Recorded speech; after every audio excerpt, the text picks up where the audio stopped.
Hi everyone, welcome back to my channel Study with Aditi.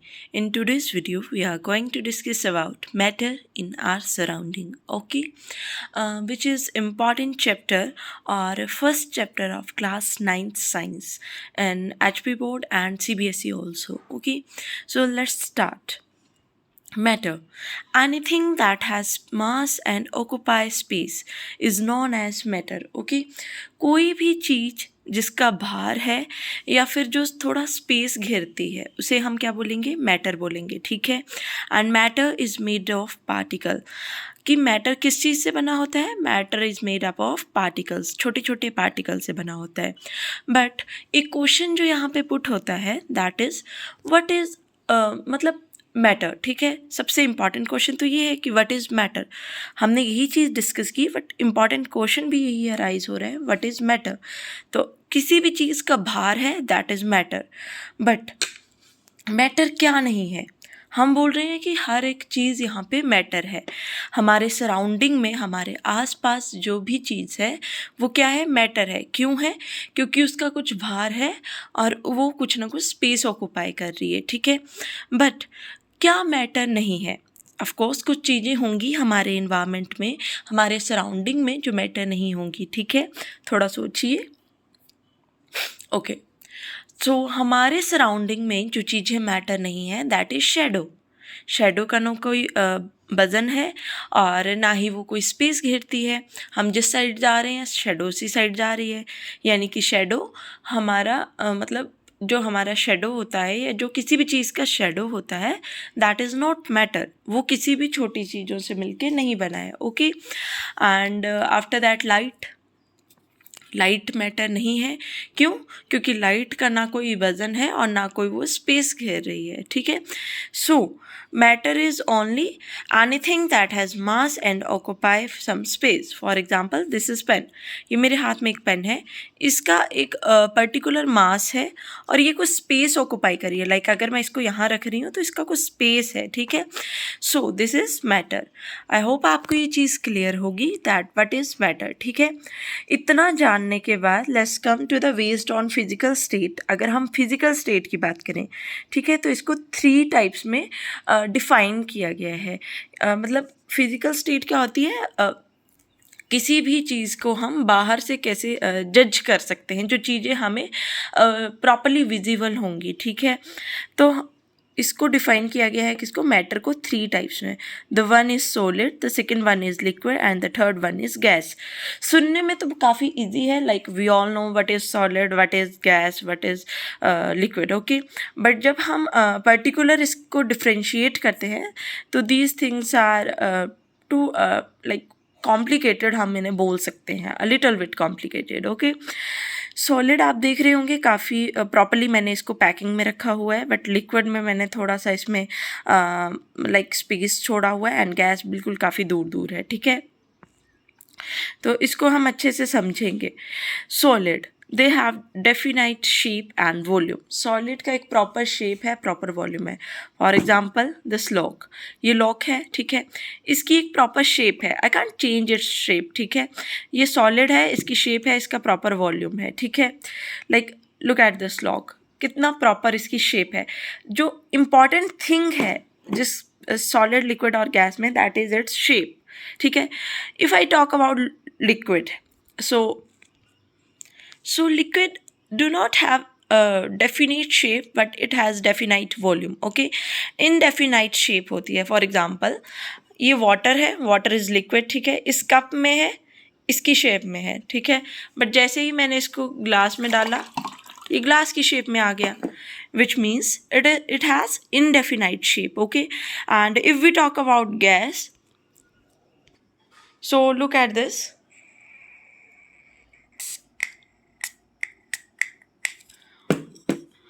what you find that they have indefinite shape and indefinite volume ठीक है। When I spray, जब मैंने इसको spray किया perfume को, you don't know what is its shape, okay, you can't define about its shape, कि कैसी इसकी शेप रही होगी, ये क्या इसका वॉल्यूम रहा होगा। जस्ट लाइक फॉर एग्जांपल, अगर मैंने इस परफ्यूम की बॉटल में गैस को फिल किया है, ठीक है, जैसे ही मैं परफ्यूम की बॉटल को खोलूँगी और इसको चेंज करने की सोचूंगी, तो हो सकता है थोड़ी सी जो स्प्रे होगी, थोड़ी सी जो गैस होगी वो मेरे पास रहे, बट मैक्सिमम गैस जो है वो यहाँ से निकल जाएगी, क्योंकि उसका इनडेफिनाइट वॉल्यूम है, ओके।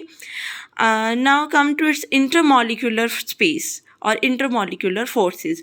इंटरमॉलिक्यूलर फोर्सेस वो फोर्सेस होती हैं जो ये पार्टिकल्स हैं उनको अटैच करने में हेल्प करती है, ठीक है।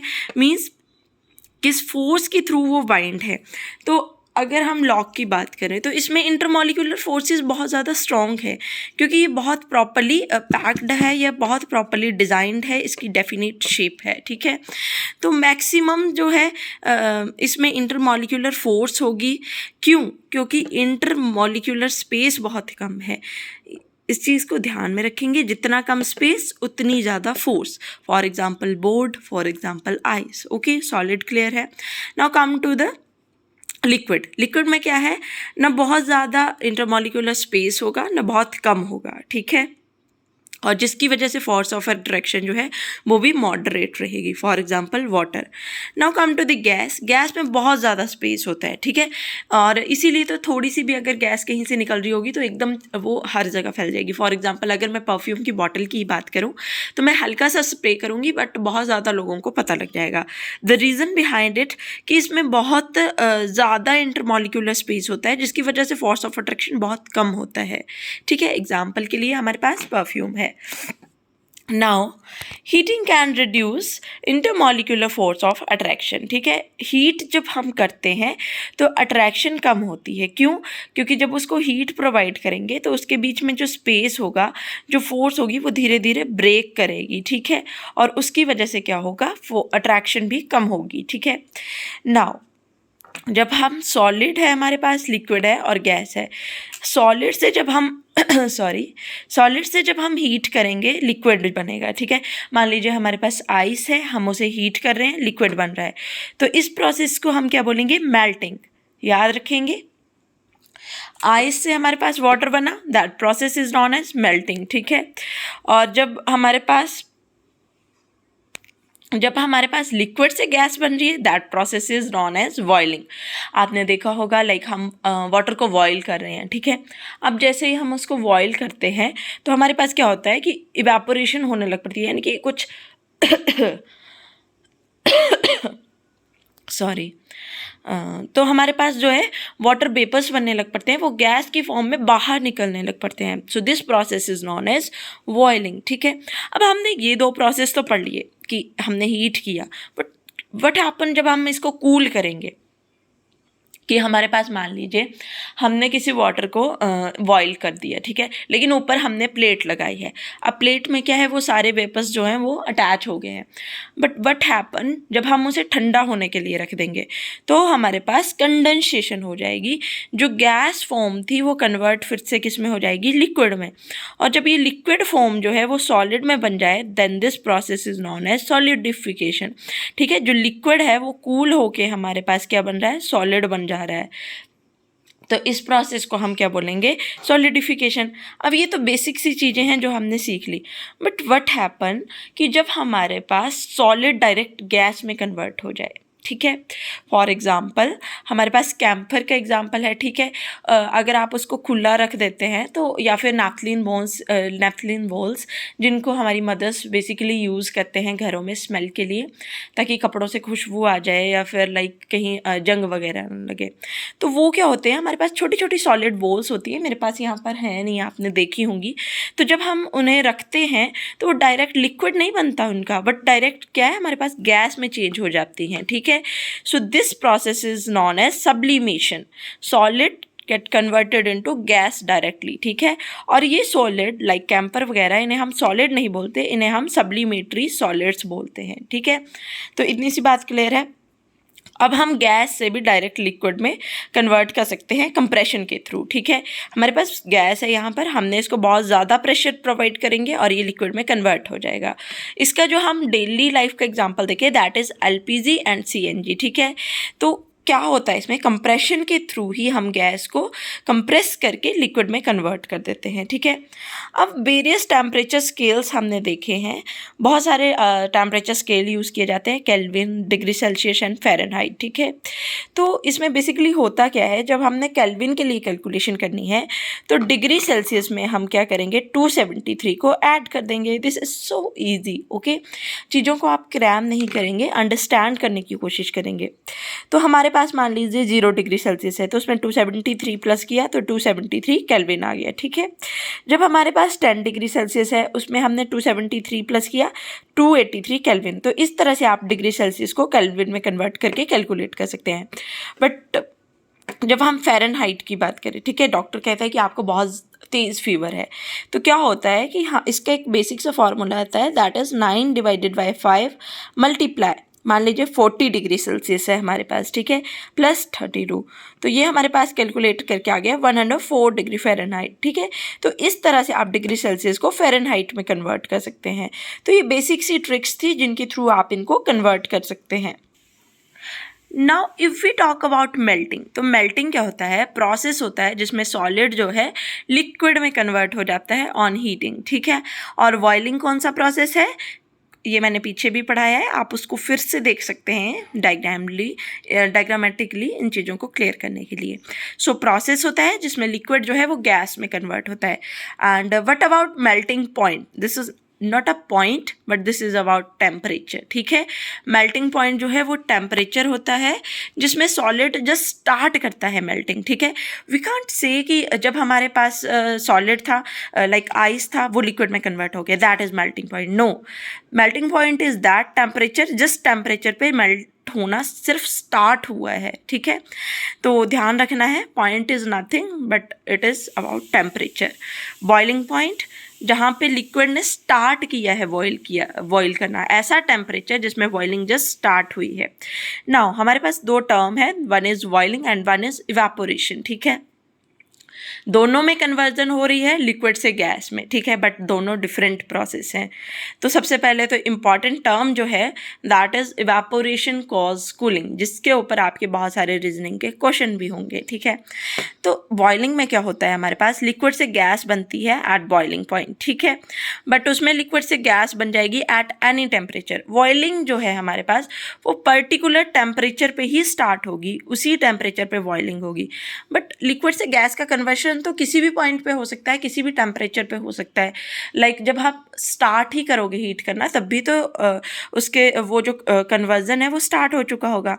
And this is bulk phenomenon, ठीक है, क्योंकि हमारे पास बॉइलिंग हो रही है एक पर्टिकुलर टेम्परेचर पे, तो बल्क फिनोमिनन है, कहीं से भी वो वेपर्स के फॉर्म में निकल जाएगा। Bulk phenomenon in the sense कि यहाँ से भी मॉलिक्यूल जा सकता है, नीचे से भी जा सकता है, ऊपर से भी जा सकता है। But evaporation is just a surface phenomenon, ठीक है, कि जो हमारे सरफेस के ऊपर हमारे पास जो यहाँ पर रहेंगे मॉलिक्यूल्स वो इवेपोरेट हो रहे हैं, ठीक है, और ये कहीं से भी हीट अपने आप को प्रोवाइड करवा रहे हैं, ठीक है।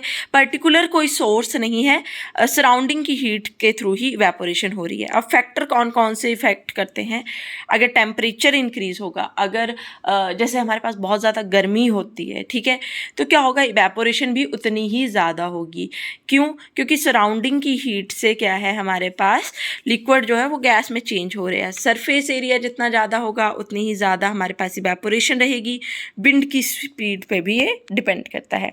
Now cotton clothes in summer, हम ऐसे अपने पेरेंट्स को ही बात करते सुनते हैं या अपने नोन्स को कि समर्स में ना कॉटन क्लॉथ प्रेफर करने चाहिए, सिंथेटिक नहीं। क्यों, रीज़न बिहाइंड इट कि जो हमारे पास कॉटन के क्लॉथ्स होते हैं उनमें स्मॉल स्मॉल पोर्स होते हैं और उन पोर्स के थ्रू जो हमें स्वेट आता है वो जो है सराउंडिंग की हीट से या सराउंडिंग की एनर्जी से बाहर निकलता है। And evaporation always cause cooling. जब हमारे पास वो लिक्विड जो है गैस में कन्वर्ट होगा तो वो कूलिंग प्रोवाइड करेगा, इसलिए कॉटन के क्लॉथ्स हम प्रेफर करते हैं। If we talk about earthen pots like घड़ा, मटका, ठीक है, मटके में क्या होता है, पानी बहुत ठंडा रहता है, ठीक है। ऐसा क्यों होता है कि मटके में बहुत माइक्रो पोर्स होते हैं जो हमें नेक्ड आई से विजिबल नहीं होते हैं, बट जैसे ही हम उसमें थोड़ा वाटर पुट करेंगे तो थोड़ा सा वाटर वो एब्जॉर्व करता है, आपने देखा होगा बाहर की तरफ निकलेगा, ठीक है। तो वो जब वाटर कन्वर्जन होगी सराउंडिंग की हीट लेके हमारी लिक्विड से गैस में, तो वो उस पानी को ठंडा रखने में हेल्प करेगी। नाउ ड्रॉप ऑफ वाटर में इवेपोरेशन का कोई कंसेप्ट नहीं है, it is all about condensation, ठीक है। सो कंडेंसेशन में बेसिकली हमारे पास क्या होता है, गैस जो है लिक्विड में कन्वर्ट होती है। आई होप आपको मैंने जब पीछे समझाया आपको ध्यान में होगा। कंडेंसेशन में क्या हुई, हमारे पास जो गैस है वो लिक्विड में कन्वर्ट हो रही है। अब मान लीजिए हम बहुत चिल्ड वाटर अगर फ्रिज से बाहर निकाल रहे हैं, ठीक है, तो हमारे हाथों में वाटर की ड्रॉप्स आ जाती हैं। क्या वो वाटर ड्रॉप्स अंदर से आती हैं? नो, बिल्कुल नहीं, ऐसा कुछ नहीं है। कोई पोर्स नहीं होते बॉटल में जिसके थ्रू वो वाटर बाहर निकले, ठीक है। That's all about condensation. जो हमारे पास उसमें गैस होती है सराउंडिंग में, वो हमारे पास जो है लिक्विड में कन्वर्ट होती है, ठीक है। Now come to the latent heat. Latent heat क्या होती है, amount of heat required to change the phase of substance.